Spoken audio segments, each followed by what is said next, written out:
noite. Isaías capítulo 6, a partir do verso 1 diz assim: No ano em que morreu o rei Uzias, eu vi o Senhor assentado sobre um alto e sublime trono, e as orlas do seu manto enchiam o templo. Os serafins estavam acima dele, cada um tinha 6 asas. Com 2 cobriam seus rostos, com 2 cobriam seus pés, e com 2 voavam. E clamavam uns aos outros, dizendo: Santo, Santo, Santo é o Senhor dos exércitos. Toda a terra está cheia da sua glória. Os umbrais das portas se moveram com a voz do que clamava, e a casa se encheu de fumaça. Então disse eu: Ai de mim, que vou perecendo, porque eu sou um homem de lábios impuros, e habito no meio de um povo de impuros lábios. E os meus olhos viram o Rei, o Senhor dos exércitos.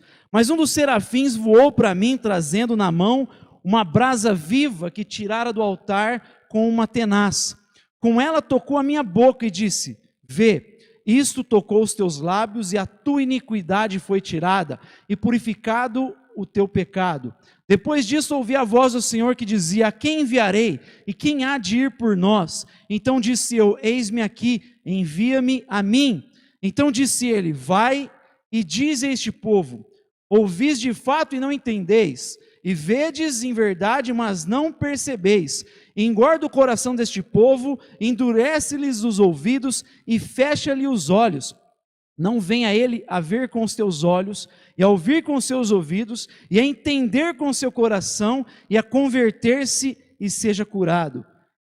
Então disse eu: Até quando, Senhor?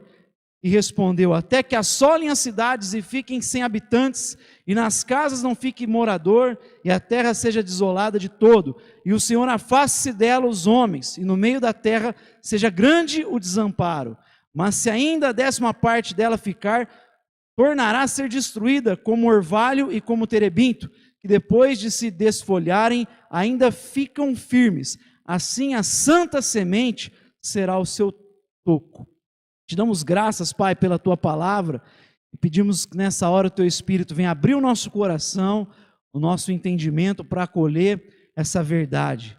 Que o Teu Espírito ministre de maneira poderosa em cada um de nós, é o que nós te pedimos em nome de Jesus. Amém. Amém. O reverendo John Stott, ele disse certa ocasião que o coração do problema humano é o problema do coração humano. O coração do problema humano é o problema do coração humano. Há muitas décadas que o Ocidente é bombardeado com a ideia de mudar o mundo. Os artistas escreveram várias canções falando sobre isso, né?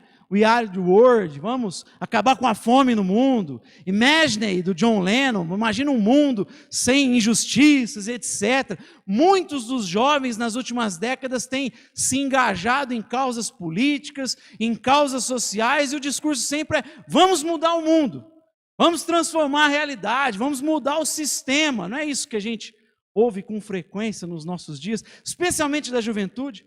Vamos mudar o sistema, vamos transformar o mundo. Eu me recordo de um diálogo do Charles Colson, ele relata no seu livro, com um cristão que trabalhava na política. E esse cristão, ele lamentava que havia quase 2 décadas que ele trabalhava, havia feito projetos de leis no Senado americano, e depois de quase 20 anos de trabalho, de ativismo político, ele percebeu que a sociedade tinha piorado. Mesmo propondo leis para acabar com a degradação moral, para tentar diminuir as injustiças sociais, ainda assim a sociedade estava ruim, tinha piorado. E aí ele dizia que o que mudaria de fato era uma coisa de base, era um trabalho de base, era o tete-a-tete, era mudança de um paradigma, era uma mudança de mentalidade. E é justamente aqui que eu gostaria de pensar com vocês nessa noite. Nisso que John Stott vai dizer: o problema humano, ele não é político. O problema humano, ele não é social. O problema humano, como John Stott vai dizer, tem a ver com o coração. Tem a ver com o coração desesperadamente corrupto. Esse é o grande problema da humanidade. Nós não vamos resolver o problema da humanidade com projetos de lei. Nós não vamos mudar a sociedade nos engajando em grandes causas, porque o grande problema tem a ver com esse coração desesperadamente corrupto.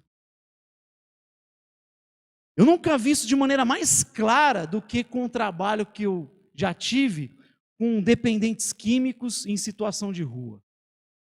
A gente ia semana após semana levar uma comida para esse pessoal, e aí a gente ia ganhando a confiança, conversava com eles, e às vezes depois de quase 4 semanas que o cara se abria para a possibilidade de sair da rua e procurar uma clínica de reabilitação. E às vezes a gente tinha que colocar esse sujeito em uma pensão para ele sair da rua, porque ele falava da dificuldade de ficar ali, as tentações. Então, como a gente fazia o trabalho na época de sexta-feira à noite, a gente colocava o sujeito numa pensão, pagava comida para ele, combinava lá do lado da pensão para o pessoal entregar lá uma esfirra, uma comida. Na segunda cedo a gente buscava, levava para a clínica, e aí bancava a mensalidade da clínica, e aí ele tinha o trabalho de psicólogos, assistentes sociais, os pastores envolvidos. Ele recebia uma nova amizade, amigos. A gente entrava em contato muitas vezes com a família quando era possível, por causa do apoio familiar, e mesmo assim muitos abortavam o processo, abandonavam o processo. Ou ficava até o final, mas quando saía, daria pouco tempo você encontrava o sujeito na rua de novo, viciado em droga mais uma vez, e preso, refém daquele sistema, daquele vício.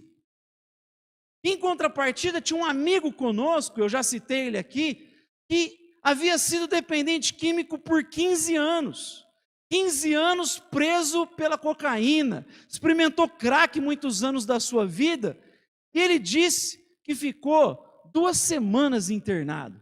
Não estou falando que todo mundo vai sair dessa forma, mas em 2 semanas, ele disse que numa ministração da palavra, ele sentiu o coração dele sendo rasgado pelo evangelho, e daquele dia em diante ele falou: eu não coloco mais isso na minha boca, eu vou voltar para minha família, eu vou mudar de vida. E hoje, mais de 10 anos depois, esse cara nunca mais usou droga, é um empresário, está com os filhos na fé, está com a esposa na fé, é um cara firme na fé cristã. É fato que o trabalho de psicólogos é bom, de assistentes sociais, tudo isso é bom, que a gente tem que se envolver sim com política, tem que se envolver com causas sociais. Não estou dizendo que a gente não tem que se envolver com isso, tudo isso é maravilhoso, mas o que resolve o problema do homem é o evangelho dilacerando o nosso coração, mudando a nossa vida. O que vai trazer diferença na vida dos outros, dos seus filhos, ou de quem quer que seja, da sua própria vida, não é o trabalho de um psicólogo, não é o trabalho de um professor, não é o trabalho de políticos o que vai mudar a vida das pessoas. A mesma experiência que esse jovem Isaías passou, a mesma experiência ou as mesmas experiências que revolucionaram a vida do jovem Isaías, são aquelas que mudam a nossa vida. Amém?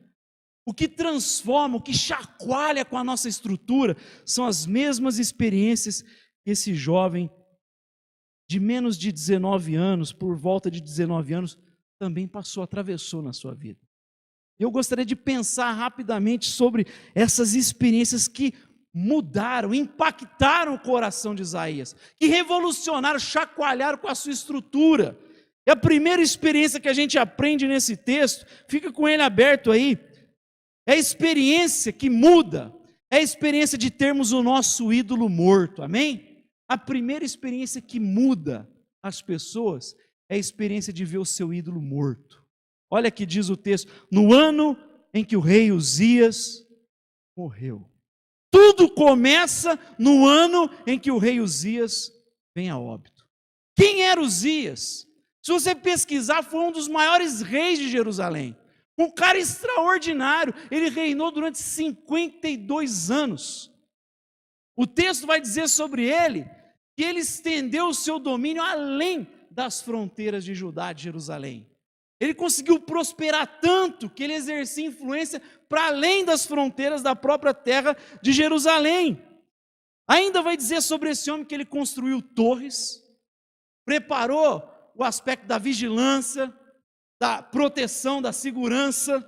Ele cavou cisternas, trouxe a possibilidade do pessoal se abastecer, construiu um exército poderoso, forte, e isso é necessário para uma nação prosperar, ter um exército forte, poderoso, especialmente naquele contexto. Providenciou aparatos de guerra, ele capacitou o exército, ele deu ferramentas para o exército, Por isso que ele não apenas fortalece e organiza, mas ele dá todo o aparato necessário para o exército ser robusto, forte. Ele organizou a nação. Ele colocou cada pessoa no seu devido lugar. Aí tinha lá os ministérios. Ele colocou a pessoa certa para o lugar certo. Porque às vezes a gente vê ministérios que são colocados líderes que não tem nada a ver com a função ali. Você coloca o cara na educação, não tem nada a ver com educação. Na área da ciência, não tem nada a ver com ciência. Não. Uzias, ele colocou cada peça no seu lugar. Ele tinha uma capacidade, uma habilidade de organizar a nação. E ele ainda criou máquinas. Era um cara criativo. Criou máquinas de guerra. Então imagina um líder desse, que organiza a nação, que estende o domínio para além, que consegue ter criatividade, e a nação alcançou muita prosperidade durante a liderança desse rei Uzias. Quando Isaías nasceu, Uzias já era rei. A única referência que Isaías tinha era desse rei, que era de fato um homem extraordinário, um líder excepcional, um homem grandioso, visionário e com influência. Mas é exatamente quando ele perde essa referência que a vida dele começa a mudar. É justamente quando ele perde essa base, esse ponto de apoio, essa confiança que ele tinha, o homem que trouxe a nação para essa prosperidade, é justamente quando ele perde isso que a vida dele começa. Tá? E tem muita gente que não entende as circunstâncias que atravessam na vida, mas é exatamente quando a gente perde esses pontos de apoio que a nossa vida vai mudando, porque quando ele deixou de olhar para o rei Uzias, ele começou a olhar para o lugar correto. Amém? Às vezes a gente tem a tendência, como um coração caído, corrupto, de apoiar-se nas pessoas. Talvez num pai extraordinário que você teve, numa mãe extraordinária, e ela se torna o seu ídolo. Seu pai se torna o seu ídolo. Ou talvez um líder espiritual que se tornou o seu ídolo. Quem sabe um político que se tornou o seu referencial. Ou ainda alguma ideia que você abraça. Como o Fernando bem falou aqui. E às vezes essa ideia, como ele disse, pode ser até carregada do nome de Jesus, mas ela não corresponde ao Jesus da Escritura. É um Jesus completamente vestido com a nossa roupagem cultural. É o Jesus Che Guevara, é o Jesus ursinho carinhoso, Jesus, vai mudando, é o Jesus Bill Gates. Você muda, você coloca a sua roupagem cultural e você abraça às vezes essa ideia. Mas é só no momento que a gente percebe que essa ideia não dá certo, que a nossa vida começa a mudar. A vida de Isaías começou a mudar. Ela começou a se transformar exatamente quando esse rei extraordinário morre, quando ele vem a óbito, quando ele perde esse ponto de apoio, essa confiança. O chamado é para confiar em Deus. Eu já citei aqui a experiência de Isaac. Quando vem a fome, Deus tem que dizer para ele: não desça ao Egito, você vai ficar na terra que eu te indicar. Ele fica em Gerar. Ele continua no lugar onde havia seca, e mesmo assim, porque ele foi obediente e confiou em Deus, ele prospera naquele lugar. Por que ele não tem que descer ao Egito? Porque naquela época todo mundo descia para o Egito na hora da escassez. O Egito tinha abundância, tinha riqueza, todo mundo ia para lá buscar recurso para sobreviver, mas Deus está dizendo naquela ocasião para Isaac: você não vai ficar onde eu te indicar, porque o teu Deus não vai ser o Egito, eu vou ser o seu Deus. Amém? A gente tem que ter essa experiência para a nossa vida começar a ser transformada. A primeira experiência, ele viu seu ídolo morto, mas a gente vê uma segunda experiência que é a mais sublime, é a experiência da visão de Deus. Amém? A visão correta de Deus. No ano em que o rei Uzias morreu, eu vi o Senhor assentado sobre um alto e sublime trono, e as orlas do seu manto enchiam o templo. Os serafins estavam acima dele, cada um tinha 6 asas, com 2 cobriam seus rostos, com 2 cobriam seus pés, e com 2 voavam e clamavam uns aos outros, dizendo: Santo, Santo, Santo é o Senhor dos exércitos, toda a terra está cheia da sua glória. É a visão correta de quem é Deus. Olhando para esse texto, a primeira coisa que a gente aprende sobre essa visão de Deus é que Ele reina. Amém? Ele está sentado no alto e sublime trono. Não é porque Uzias morreu, não é porque ele perdeu aquela referência de um grande homem, que não significa que Deus não continua reinando sobre Israel. Não é porque nós tivemos perdas na nossa caminhada, não é porque muitas vezes você se decepcionou com homens, não é porque você pode enfrentar um desemprego, uma doença, uma frustração, que não significa que Deus não continua reinando no alto e sublime trono. Ele continua reinando, governando sobre toda a terra. Daniel, num período em que é levado cativo para a Babilônia, ele tem a interpretação de um sonho e ele vê claramente, Deus continua sendo Deus. Ele coloca reis, ele tira reis, ele derruba, ele coloca quem ele quer, porque ele governa. Ele é soberano. Às vezes, na hora da crise, a gente parece que esquece que ele continua reinando de maneira soberana. Mas a gente entende aqui não só que ele é soberano, mas a gente vê a grandeza dele. A orla das suas vestes enchia o templo. Ele enche todas as coisas. Santo, santo, santo é o Senhor dos exércitos. Toda a terra está cheia da sua glória. Abraham Kuyper vai dizer, não há um centímetro quadrado da existência humana que Jesus não proclame. É meu, me pertence. Não há nada que ele não reivindique a sua soberania, o seu senhorio. Ele é grande, ele é majestoso. Ele é todo poderoso, é isso que Isaías está vendo, ele reina e ele tem o domínio sobre tudo, o nome dele, a glória dele está em todo lugar, não há nada que ele não tenha algo a dizer, e essa é a consciência que o cristão tem que ter. Não existe uma área da vida que ele não reivindique a sua soberania, o seu senhorio. Por isso que a gente olha para a vida com esse olhar do senhorio de Cristo Jesus. Por isso eu posso glorificar Ele em todo lugar que eu pisar. Não existe trabalho secular e trabalho santo, porque tudo é feito na presença dEle. Mas a gente vê também que Ele é um Deus santo. Ele é santo, Ele é puro. E é justamente essa santidade que vai mexer com o coração de Isaías. Daqui a pouco a gente vai falar disso. Ele se depara com um Deus puro, santo, majestoso. Nós lidamos com homens pecadores, por mais maravilhosos que sejam alguns desses homens, e houveram grandes homens na caminhada, na história da igreja, mas diante de Deus não há um justo sequer, todos pecaram, todos carecem da sua glória. Ele é um Deus puro, é um Deus santo, é um Deus majestoso. Diante dele a nossa nudez é revelada, a nossa miséria é revelada. Daqui a pouco a gente vai meditar sobre isso, mas a gente aprende nesse texto, nessa visão correta de Deus, não apenas que Ele é soberano, não apenas que Ele é grande, que Ele é santo, mas a gente aprende que Deus é plural, Ele é triuno. Afinal de contas, os serafins proclamam, santo, santo, santo é o Senhor dos exércitos. É 3 vezes santo, santo, santo. A gente já pode aqui pensar naquilo que o Novo Testamento vai nos mostrar com maior clareza: Pai, Filho e Espírito.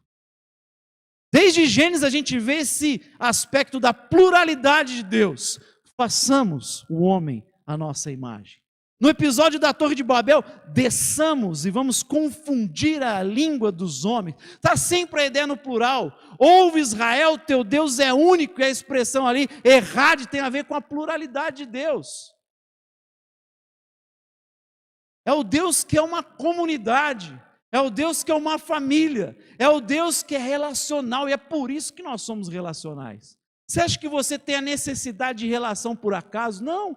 Você tem essa necessidade de ter gente, de ter contato, de ter olho no olho, de você tocar as pessoas, de tato, porque você foi criado à imagem de um Deus que é relacional. Ele é relacional. Por que você acha que houve tanta depressão na pandemia? Porque estava faltando tato. Ah, mas tinha live. Tinha um monte de culto ao vivo, tinha um monte de live sertaneja ao vivo, isso é o lado ruim da pandemia para mim. Mas tinha um monte de coisa lá na pandemia, tinha um monte de gente. Faltava o tete a tete, o contato, o toque, o abraço, e muita gente entrou em depressão. Nós carregamos isso porque fomos criados à imagem desse Deus que é uma família. E Deus, Ele não nos chama para fazer parte dessa família porque Ele é carente. Porque tem gente que pensa que Deus assim, Ele estava carente lá e falou, que adianta eu construir tudo isso, não ter ninguém que me glorifique, né?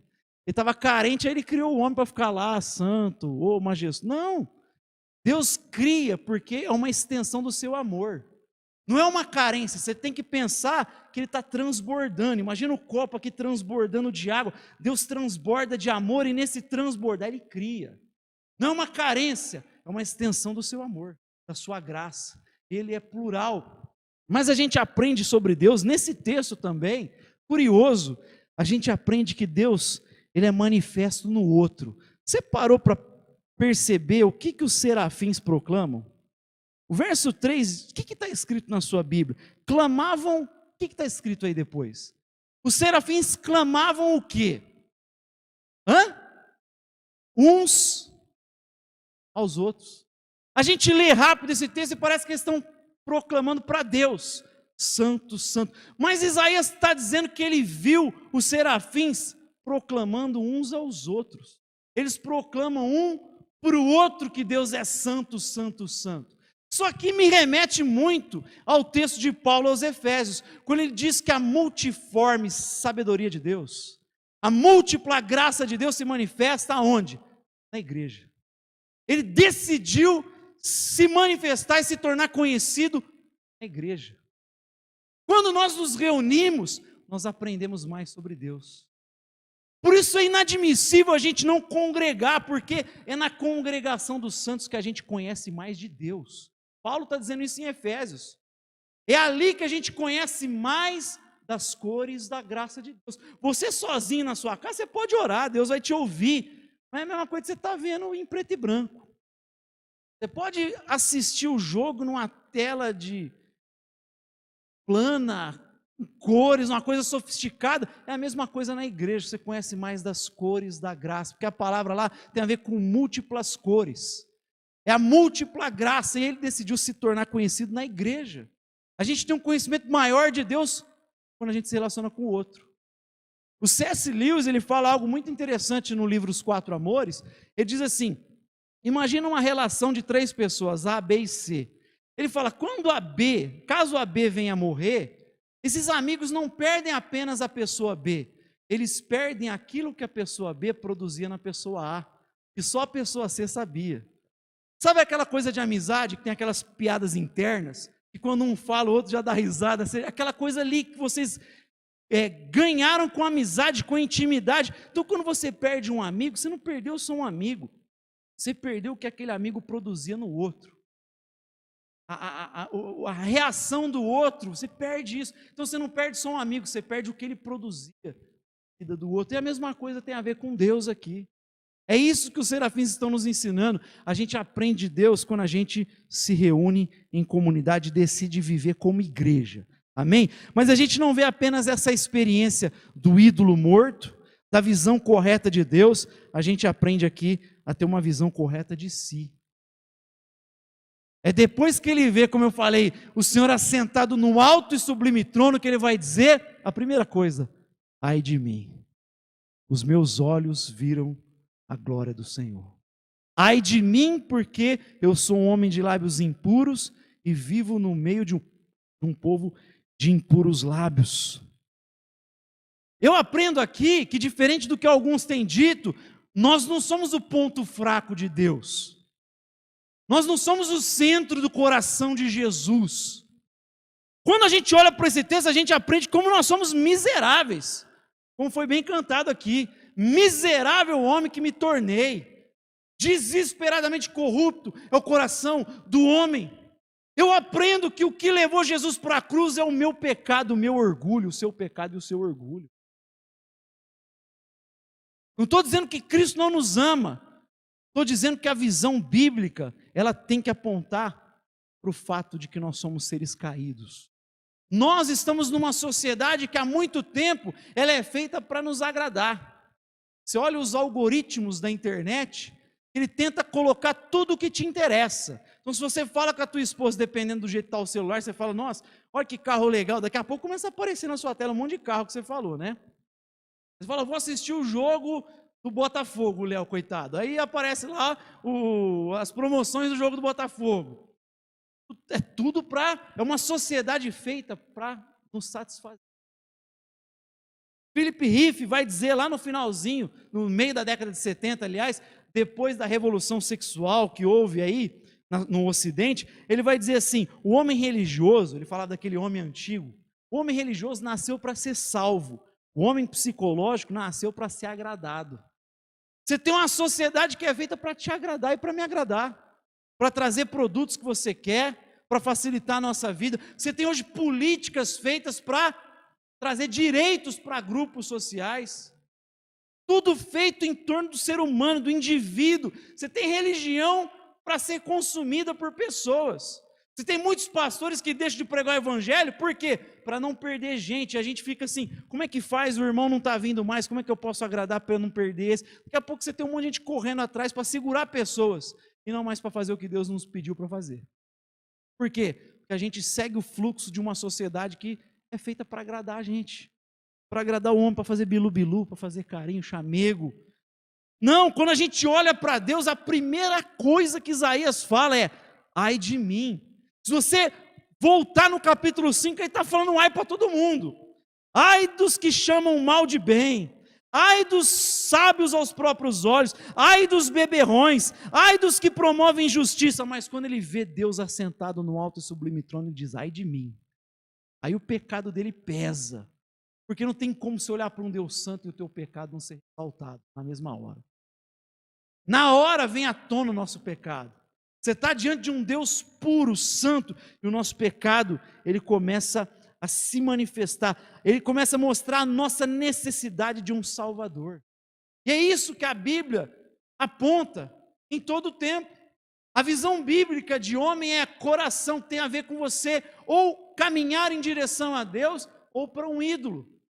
Por isso que todo ser humano é religioso. Ou você se entrega para Deus ou você se curva para um ídolo. E esse ídolo pode ser uma imagem ou pode ser qualquer coisa da história, qualquer coisa da criação. Pode ser uma ideologia, pode ser uma filosofia, pode ser uma pessoa, pode ser qualquer coisa. Tem muita gente que diz eu sou ateu, mas na prática ele vive como religioso. Por quê? Porque ele sempre vai partir o seu pensamento de fé. Se não existe Deus, como é que começou tudo? Como é que começaram todas as coisas? Você precisa pressupor alguma coisa no lugar de Deus. Essa pressuposição é fé. E tudo vem a partir disso que você colocou lá no início. E vai determinar as suas decisões na vida. Se Deus não existe, já dizia Dostoiévski, tudo é permitido. Não existe nada proibido. Por que existe certo e errado, moralidade? Se não existe Deus, tudo é permitido. Você mesmo estabelece suas regras, suas normas. Você está vendo como que uma decisão religiosa influencia a vida? Influencia tudo que você faz? E aí você vai educar os seus filhos desse jeito. E aí você vai querer brigar para que a educação e a escola pública seja feita desse jeito. E as escolas confessionais têm que ficar lá quietinha e não falar muito de religião. E a gente está vendo isso acontecer há mais de um século. Porque o ser humano é religioso. E o ser humano, eu vou te falar, ele está sempre procurando alguma coisa que vá solucionar o seu problema. Por isso que, diante de Deus, a experiência posterior é entendermos quem nós somos. Calvino diz que o autoconhecimento está atrelado com o conhecimento de Deus. É a partir do momento que ele vê Deus, que ele enxerga a sua miséria. Mas aí ele vai para a quarta experiência, que é a mais transformadora, que é a experiência da purificação. Depois que ele diz, ai de mim, eu sou um homem impuro e vivo no meio de um povo de impuros lábios. Olha o que diz o texto: mas um dos serafins voou para mim, trazendo na mão uma brasa viva que tirara do altar com uma tenaz. Com ela tocou a minha boca e disse, vê, isso tocou os teus lábios, e a tua iniquidade foi tirada, e purificado o teu pecado. Amém? Mas no nosso caso, foi o Cordeiro de Deus que tirou o pecado do mundo, para nos dar nova vida.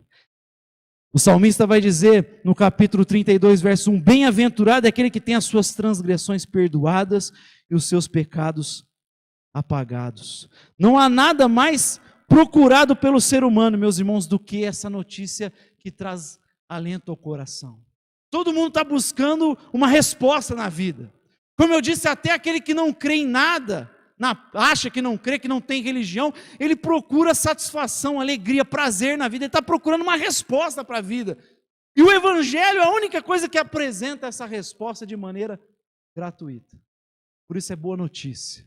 Por isso diverge das religiões. Porque todas as religiões institucionalizadas, elas sempre vão dizer: faça alguma coisa para você receber o favor de Deus. Faça um despacho para a divindade te responder. Faça boas obras para que Deus te responda. Faça isso para que Deus te ouça. Mas o Evangelho diz: creia e viverás. Não tem notícia mais preciosa do que essa, meus. Não tem algo mais satisfatório para o nosso coração do que essa verdade que o Evangelho traz. Do que a certeza que Paulo declara no seu cântico em Romanos. Lembra quando ele diz: somos mais do que vencedores em todas as coisas? Aí lá no finalzinho do capítulo 8 ele escreve um cântico. Ele diz assim: sabe o Deus que você ofendeu com o seu pecado? Esse Deus santo que você ofendeu? Ele vai dizer: Ele é por nós. Você não está mais em inimizade com Ele, porque Deus é por nós. Em Cristo, Deus que nós ofendemos, Ele está ao nosso favor. Ele está do nosso lado. Ele vai continuar dizendo: porque é Ele mesmo que te justifica. O mesmo Deus que nós ofendemos é o Deus que justifica, que te torna justo diante dele, em Cristo Jesus. No momento em que nós colocamos a nossa fé nos méritos de Jesus, no momento que você conscientiza-se como Isaías: ai de mim, eu sou impuro, então eu vou confiar na obediência de Jesus. É nesse preciso momento, por isso que a justificação é momentânea, é imediata, nós nos tornamos justos. Imediato. Basta crer. E aí ele vai dizer: o próprio Deus que você ofendeu é a teu favor, Ele te justifica, o próprio Cristo morreu, venceu e intercede por nós à direita de Deus. Por que eu vou ter medo? Por que eu vou ficar? Por isso que eu falo que não tem como perder esse negócio. Não perde isso. Não tem a ver comigo. Se eu posso perder a salvação, então eu também posso ganhar. Se é graça, é alguma coisa que é feita por nós. E Paulo está dizendo: não tem como você ter medo, porque Ele é por você, Ele te justifica, o próprio Cristo morreu, venceu e intercede por você. Nada pode te separar desse amor. O que Paulo está dizendo naquele cântico: nada nos separa do amor de Deus em Cristo Jesus. Ele vai fazer umas perguntas lá, né? A tribulação pode te separar? Ele fala: a tribulação te aperfeiçoa. Tribulação serve para isso, só para te aperfeiçoar. Quando vem a crise, a luta, é para te melhorar.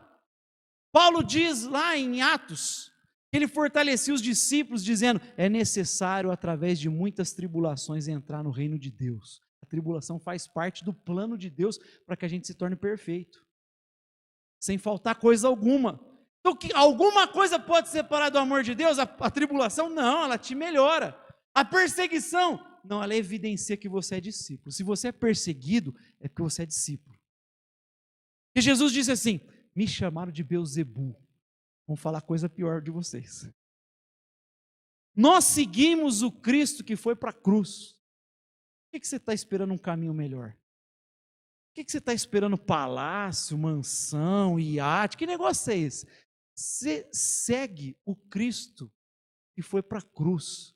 Nós seguimos o líder que disse assim: eu lavei os vossos pés, vocês têm que lavar os pés uns dos outros. Nós seguimos o mestre que diz assim: vocês têm que ser, eu envio vocês como ovelhas e de lobos. Olha que projeto. É lá que eu estou enviando vocês. O que ele está falando? É vida de sacrifício. Esse é o projeto de Deus para nós. E às vezes a gente está parecendo que está seguindo, sei lá, um sheik, não, a gente está seguindo Jesus que foi para a cruz. Mas isso evidencia que você é discípulo. Então, nada nos separa do amor de Deus em Cristo Jesus. A tribulação te melhora, me aperfeiçoa cada um de nós. A perseguição evidencia: esse aí é discípulo mesmo, porque ele está sofrendo as mesmas coisas que Jesus sofreu. E ele vai dizer assim: olha, não tem nada, não tem ser visível, arranca o abraço de Deus. Nem anjos, nem principados e potestades, nem demônios, nada te arranca dos braços de Deus em Cristo Jesus. Nada pode te tirar daí. Nem o demônio, nem que ele jogue na sua cara as presepadas que você faz e que eu faço. Por quê? Porque é graça, é favor imerecido. Essa é a boa notícia do Evangelho. Isso tem que animar o nosso coração. É graça, essa é a maior notícia que nós temos. Por que você acha que os cristãos saíram e enfrentaram tudo, luta, dificuldade? Por quê? Porque a boa notícia animou cada um deles, e aí eles entram nessa próxima experiência de Isaías, que é a experiência do chamado. Quem enviarei? Quem há de ir por nós? Isaías imediato: eis-me aqui, envia-me a mim. Spurgeon vai dizer que a evangelização é como um mendigo falando para o outro onde tem pão. Você pode ver um mendigo quando ele sabe que tem um trabalho social, ele falou, vê um monte, sabe como você soube? A gente fica sabendo na rua, sabe tudo. Um fala para o outro onde tem pão. E por que Isaías ficou animado e os cristãos? Por quê? Porque receberam a boa notícia. Imagina aquela mentalidade judaísta, judaizante, legalista, os caras tentando se aperfeiçoar o tempo todo, e de repente eles descobrem que não é o que eles fazem, é o que Cristo fez, que os torna justos. Que notícia extraordinária. Paulo, que era um homem extremamente legalista, zeloso em relação à lei, o cara entendia de tudo, era inteligentíssimo, conhecia a escritura, conhecia a cultura greco-romana, tudo. Pensa num cara sábio, era Paulo, que homem extraordinário, mas não é ele que se apropria da verdade, é a verdade que se apropria da cabeça dele. Se Cristo não aparece para ele, ele nunca ia se curvar, ele nunca ia se render. Paulo é o exemplo claro que não é esforço humano, é que é graça divina, é pura graça de Deus. Ele tem que ser convencido pela graça. E aí esse homem diz assim, quando ele ouve da boca de Ágabo, o profeta, olha, o dono desse cinto vai para Jerusalém, vai sofrer, vai ser açoitado. Ele diz, ó, a minha vida não importa, a minha saúde, o que importa é que eu pregue o evangelho da graça de Deus. Eu quero pregar isso, eu existo para pregar o evangelho da graça de Deus. Que notícia que tira um peso das nossas costas.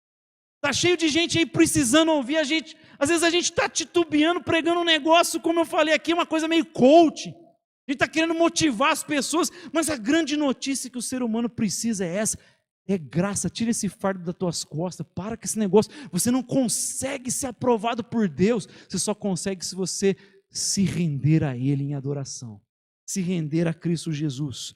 E aí ele sai anunciando, e todo mundo que foi alcançado por isso sai anunciando com alegria. Esse é o exemplo. Todo mundo que foi alcançado pela boa nova sai com alegria. Lembra a parábola do tesouro escondido no campo? Aquele tesouro é a salvação. O cara encontrou, foi um susto, foi sem querer. E aí ele vai e vende tudo para comprar o campo. Sabe o que é o campo? É o discipulado, a vida com Deus. O cara está disposto a tudo por causa dessa notícia, por causa do evangelho, por causa da graça. Ele sai de maneira alegre anunciando. Todo mundo vira missionário. O mesmo Spurgeon diz assim: todo cristão ou é um missionário ou ele é um impostor. Se a gente não prega o evangelho, nós não somos cristãos, nós somos impostores. A gente está fingindo que é uma coisa que nós não somos, porque quem é alcançado por essa mensagem se torna um verdadeiro missionário, se engaja na missão de Deus. Mas a gente vê uma sexta experiência, e aí talvez você não goste tanto dessa sexta experiência, que é a experiência do sofrimento.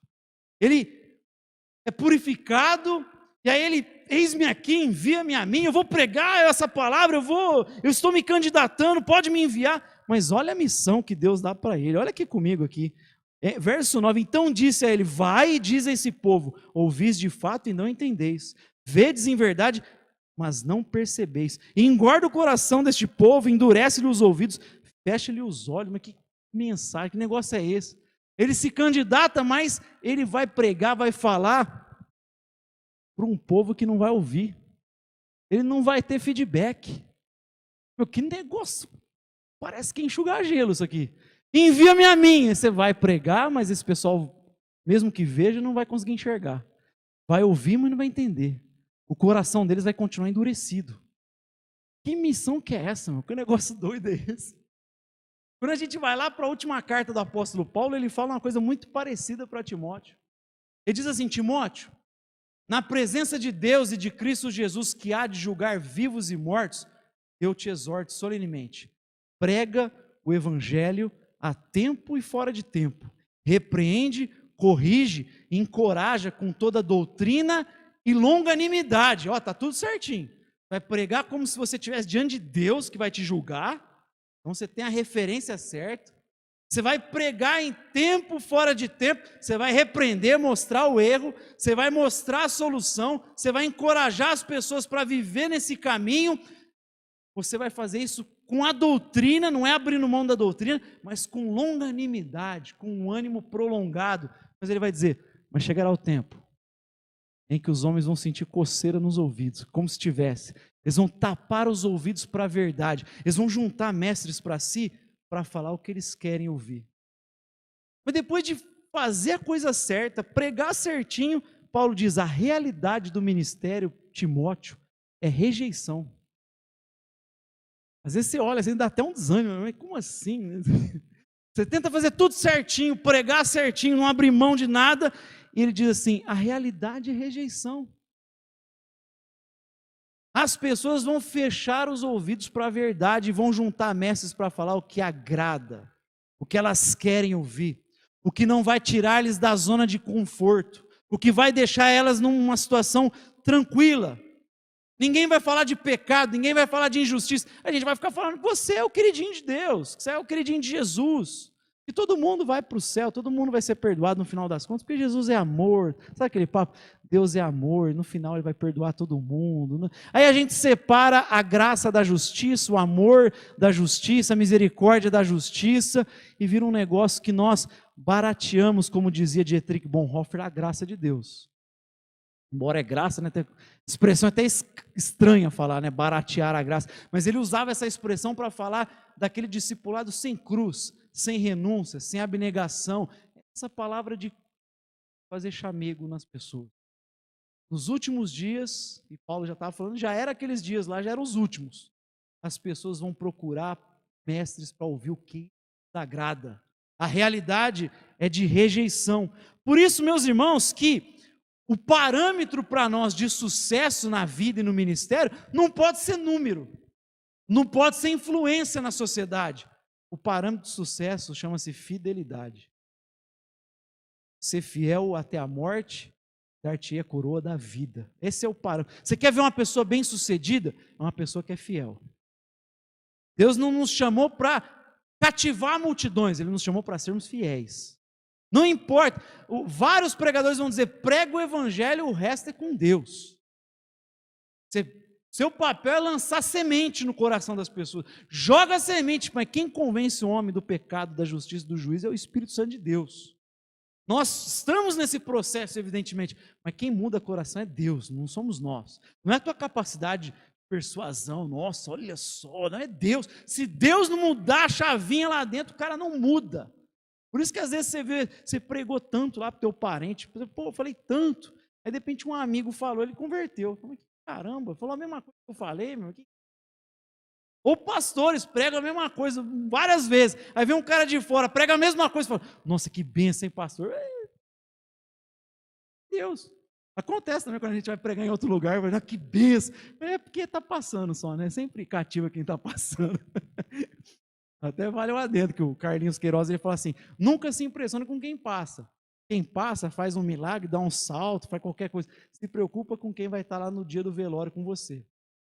Seu parente, com quem chora ao teu lado, ou quem vai velar o teu corpo. Se preocupa com esse, que vai estar do seu lado.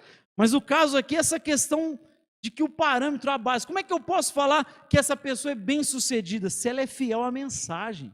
Se ela é fiel à pregação, se ela é fiel ao evangelho, se ela busca viver em conformidade àquela mensagem, isso é parâmetro de sucesso, é isso. Porque se o sucesso fosse influência política, mudança, gente, nem Jesus passava. Na ótica dos pregadores da televisão, Jesus não é parâmetro de nada.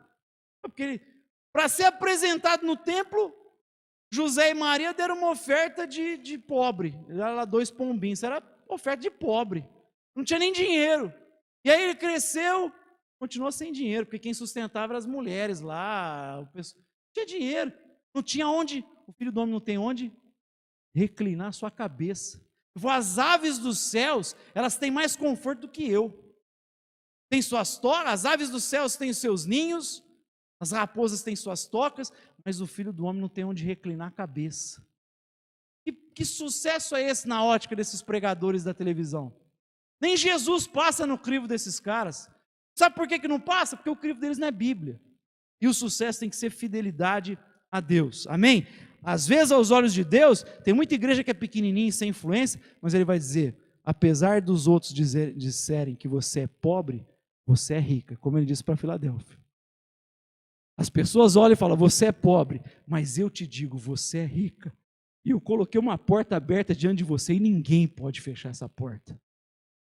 Eu tenho que pensar a partir das Escrituras e você na tua vida.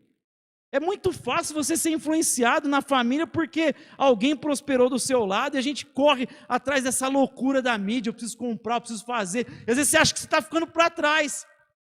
Mas o teu parâmetro não é isso. O teu parâmetro não é o sistema capitalista, não é o consumismo. Isso não é parâmetro de sucesso. Parâmetro de sucesso é os teus filhos na fé. Parâmetro de sucesso é o teu casamento consolidado. Parâmetro de sucesso é você chegar um dia diante do Cordeiro e falar assim, está aqui a minha esposa, e eu me dediquei ao máximo para apresentar diante de ti, pura, imaculada, sem ruga. E ela dizer a mesma coisa para você, eu me sacrifiquei para que a tua glória fosse vista na vida do meu marido. Isso é sucesso para mim. Porque o que adianta ganhar o mundo inteiro e perder a sua alma? Isso é sucesso para Deus. Mas, meus irmãos, para a gente não ficar com o sofrimento aqui, Isaías diz um negócio muito interessante e fala sobre a experiência de manter a esperança no renovo. Ainda que ficar 10% vai ser destruído, mas tem ali uma semente que é santa. Em algumas versões vai falar de um remanescente que é santo. Apesar da dificuldade no ministério, sempre há esperança de um renovo. Eu sempre tenho que olhar com esperança de que Deus pode fazer brotar vida até de um tronco dado como morto, e ao cheiro das águas ele brotará e trará vida, e Deus é capaz de trazer vida aonde a gente não acredita que possa ter vida. Eu sempre tenho que encarar, apesar das dificuldades, com a expectativa de renovo, de mudança. Sabe por quê? Porque essa é a perspectiva da Bíblia, ela é otimista para nós, sempre é otimista. Daniel diz que o reino de Deus é como uma pedra que esmagaçou, espatifou a estátua, os reinos do mundo, e ela cresceu até alcançar o mundo inteiro. O reino de Deus vai alcançar o mundo inteiro, e ele se manifesta através da igreja, da minha e da sua vida. Jesus vai dizer que o evangelho vai ser pregado em todo o mundo, e aí virá o fim. Ele vai dizer que as portas do inferno não podem prevalecer contra a sua igreja. Está vendo? É sempre otimismo. É sempre otimista. Ele está dizendo, você que arrebenta com a porta do inferno.